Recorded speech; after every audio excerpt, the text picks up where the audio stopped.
Hey guys, you may remember when I first moved to uni I made a video called Uni 101 Freshers, and I think I said in that video I was going to make more of these and kind of turn it into a little series. As you can probably tell, I ended up not making any more, but I've decided since it's a new year I'm going to bring this series back and hopefully do at least one video a month in this series. And today I'm going to be talking about halls. If you are thinking of going to uni next year or in the future, you've pretty much got three options when it comes to where you're actually going to live. One, you can either live at home if you're going to uni close to where you live or it's an easy commute. Two, you can look for private accommodation sort of outside the uni standard accommodation. Or three, you can do what I did and decide to stay in halls. Now, as you know, I actually go to uni in London, so my halls are statistically more expensive than what you pay anywhere else in the country for something of this sort of size and room type. When it comes to halls, there's normally a variety of room types, from sort of a standard room up to sort of studio flats.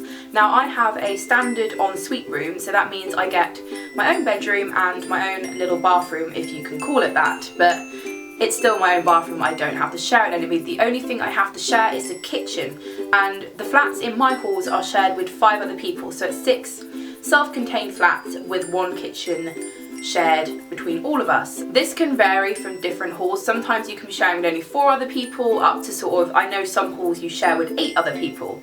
So I think I've got quite a good medium of only having to share my kitchen with 5 other people. If you're considering moving into halls for uni, there's 3 things I want to give you a little pre-warning about. 1, the rooms are a lot smaller than they seem. 2, they're not as nice as the pictures online. They pick the best room to take pictures of to put on the website, and then the rest of the halls, they're okay, but they're not as great as that picture you saw. And 3, I'm pretty sure they do not take into account your personality quiz. Now, when I applied for halls, they had a little personality section that you could fill in during the application. Things like what time you went to bed, what time you got up, how clean you were, and then they're supposed to match you up with similar people. But of course, everyone lies on these, and then you end up with resi people, or you end up with people who like to party really loud. I'm pretty sure they didn't listen to mine, because I think I have one of the worst rooms in the block.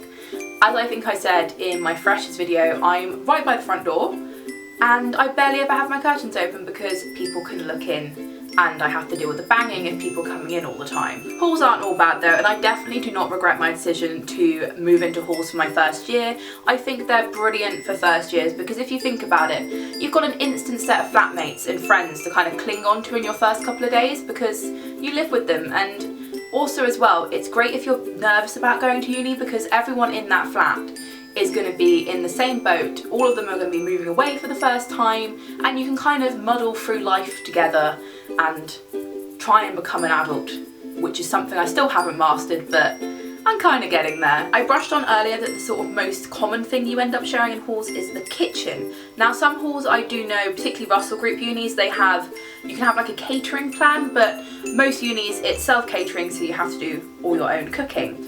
So what I'm going to do is I'm going to give you a quick tour of my kitchen, just so you can see what a uni kitchen kind of looks like. This is our hallway. This is my bedroom here, and this is what most sort of self-contained halls flats look like. You have all the bedrooms down here, and then I've got my kitchen to the right here. So let's go in. I apologise for how echoey this kitchen's getting. Oh, it is bright in here. Let me just sort the settings out. Now I've sorted my brightness out. This is just a quick 360 of the kitchen. Again, I apologise for the mess in here. My flatmates aren't the cleanest, but it's not as bad as it was.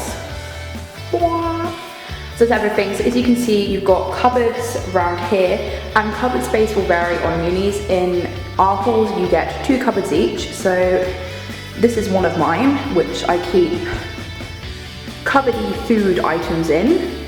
And then I have another cupboard over here, which I keep pots and pans and all that jazz in. So you can see, this is sort of standard uni kitchen. You share a fridge as well. Most unis do not have a lot of fridge space, which is really, really annoying, but you get used to it and you kind of just cram everything in. Sink, as you'd expect in the kitchen, cooker, microwave, toaster. As you can see, my hauls come equipped with kettles, toasters, microwaves, that sort of thing. And I think most hauls kitchens do, so unless they specify on like your list that they don't have them, you don't have to worry about bringing a spare kettle or a toaster or anything like that. That's all for this episode of Uni 101. If you'd like to see more of them, leave a comment below with what sort of topics you'd like me to cover. I've got kind of a little list of things I'm going to cover, sort of food shopping, things to bring, what not to bring. But if you've got any other ideas, leave them in the comments below. Give this video a thumbs up if you enjoyed, and I'll see you guys next Friday. Bye!